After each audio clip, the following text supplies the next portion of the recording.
it's not hard to inspire people to do things that some people just can't see possible. If you go to a person and say, hey, when you think of recycling and you're asked to put a plastic bottle into a recycling bin, what do you think happens to that bottle?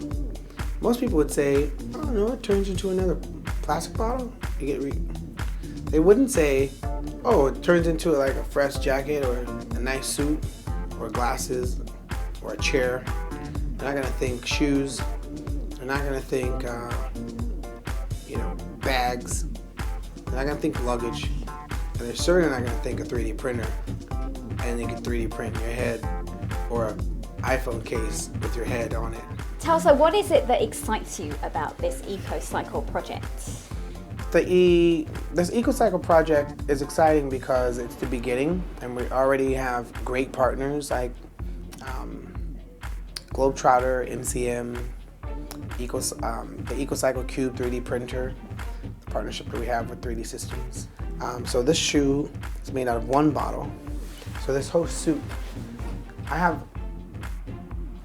over 30 bottles. I'm wearing 30 bottles right now.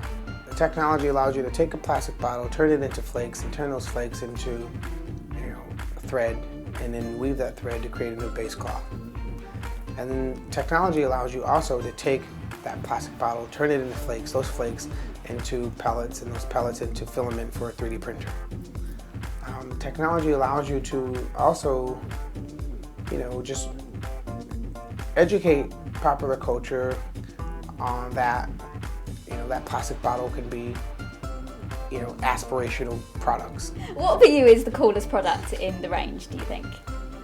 The coolest product, I like the MCM bags. That's really fresh. The Globetrotter luggage, the bike, the chair, the 3D printer. I mean,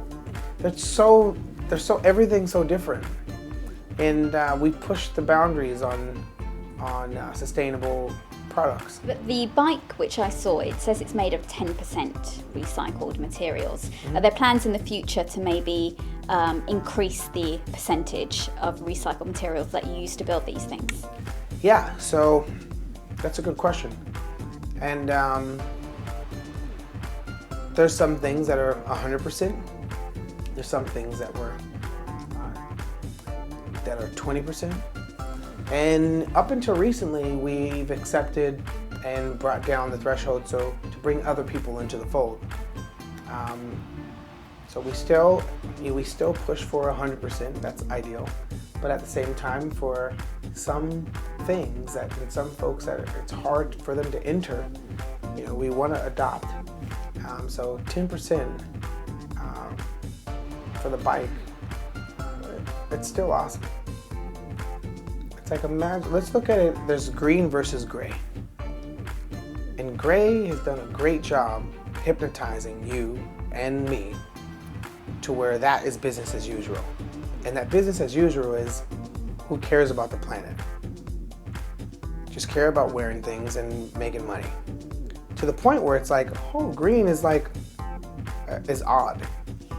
Actually, it should be just the way we should all go about it, right? So, okay, imagine it was 2008. Let's go back, a little further back. Imagine it was 2006 and we were Kodak. And someone sits in a board meeting and says, I got this idea, guys.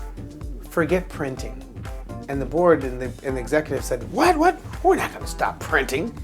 And some guy with vision says, but I think in the future, people are gonna take more photos if they didn't have to print them and they just kept them on their device.